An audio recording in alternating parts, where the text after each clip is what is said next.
ใส่ปลาให้บอเนาะไปพร้อมๆกันเลยเนาะโอเคตอนนี้มาหอดทาน้ำได้เกี่ยมเนาะนี่เป็นกัปตันเขาบอเอาจักเรือมาให้เลยเกี่ยมเนาะบอลเท่าสิบิลินนี่เป็นกูและญี่ปุ่น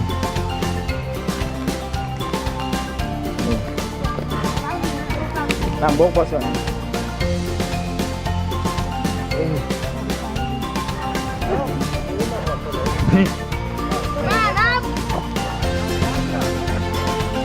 โอ้โหมาลุยก่อนอันนั้นเป็นกัปตันใหญ่เฮากัปตันใหญ่แอโอ้มันเกี่ยมเนาะมันถูกเนาะนี่แต่เพิ่นสิจมมันดิว้าย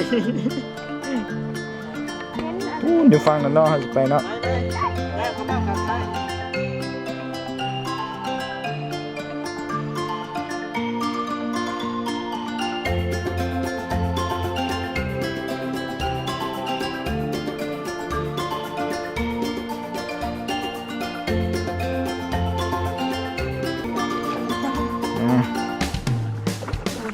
โอเคอันนี้แม่นผู้ช่วยกัปตันโอ้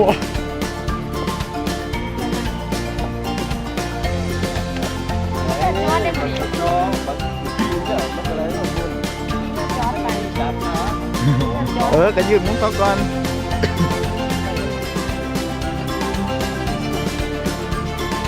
อุปกรณ์เข้ามาเลยหาปลานี่ภาษาอังกฤษมาแห่ภาษาลาวมาแห่วะ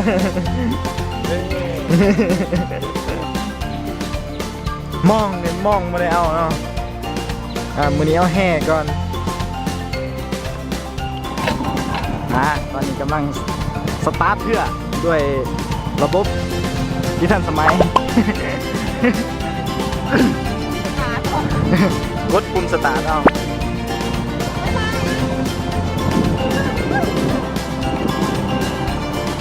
โอ้มากับกัปตันพ่อใหญ่แล้วกับผู้ช่วยกัปตัน น้องไม้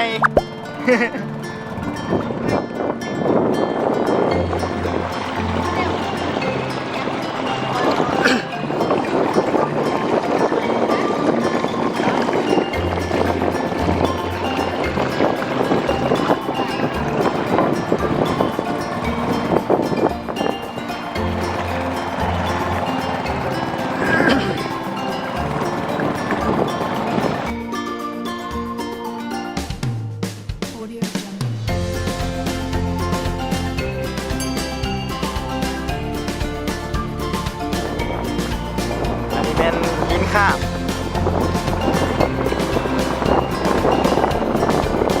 ยินข้ามเป็นข้าวมาแล้วแบบนี้แดงมาใส่เบสได้เบสแบบปลาบูยัดทำอยู่นี่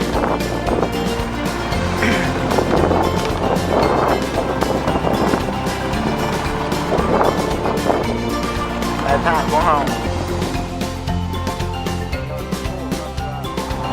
ปัจจุบันนี้ประเทศเป็น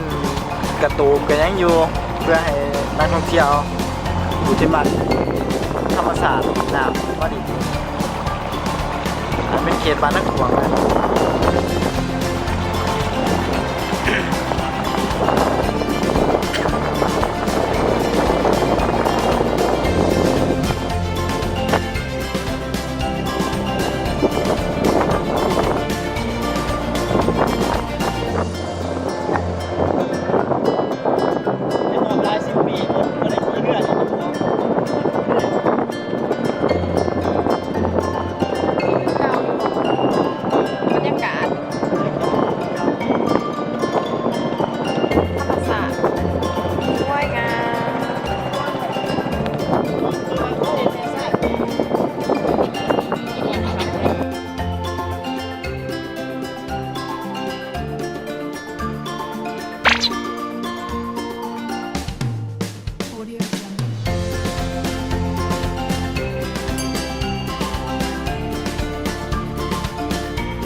บ๊ท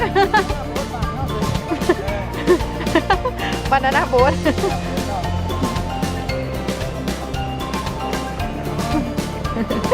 ชิแก้ไม่ไหวใจนี่บานาน่าโบ๊ทแบบบานๆเลยนี่ผู้ปัญญาเขาก็จะต้นเขาเอาไม้ไผ่มาต่อกันแต่เขาเหือแกแบบนี้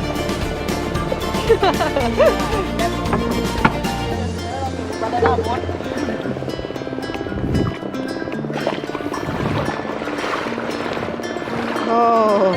ขี่ได้ร้ายคนเติมได้นี่โอ้ค่ะเข้าใจแล้ว นี่เป็นสร้างโครงการ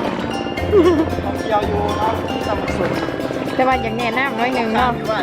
เวลาท่องเที่ยว ไม่ใหญ่กินอีเหอะสาสายที่ทำได้สิ่งเด่นหรอกอย่างอันรูปงามมันจะสิเปื้อเปื่อน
ไผ่น้ำคอย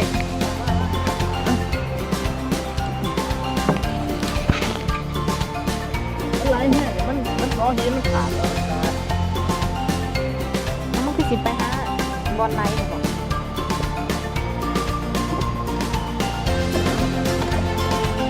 ขึ้นแล้วขึ้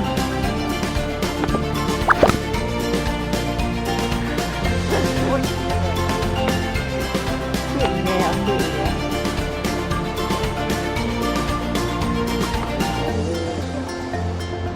เห็นอ่ะเนาะ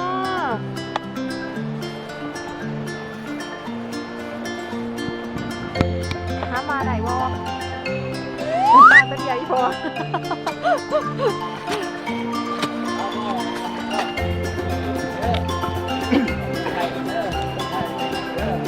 โบขาดเนาะมันไม่เป็นบท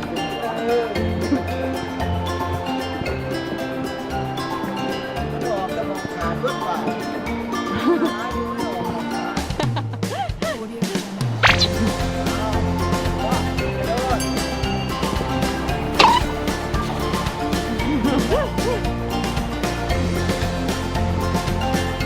การเบิ้ลนะเฮ้ ในเป็นท่าทีก็ไม่เข้าเนาะ ไอ้จะหมดได้ยังไงเนี่ยเงินเราก่อน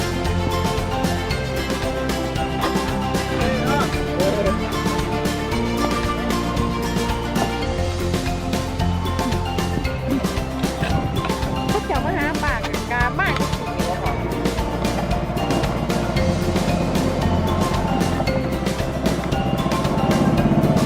ไปแบะฮิปข้าวก่อนน้อยนึง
พัดที่อ่านมุน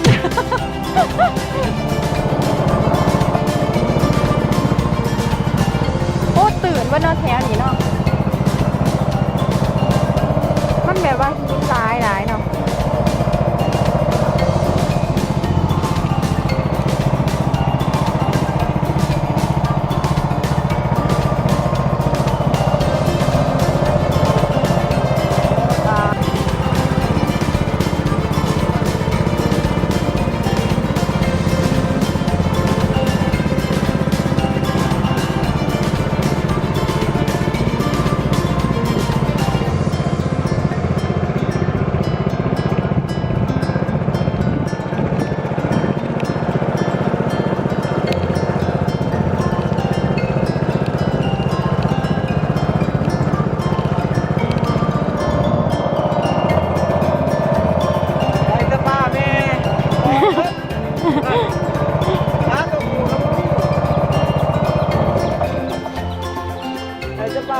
ปล่อยอ้าวก็เป็นทาง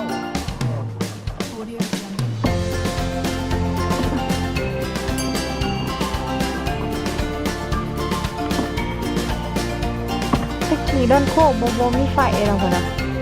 ทันตะวันต้องข้าอย่างไฟไปมีบางปีได้ปะ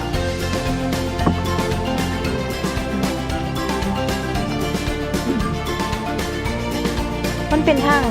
ลาดบ่อลงไหนด้วย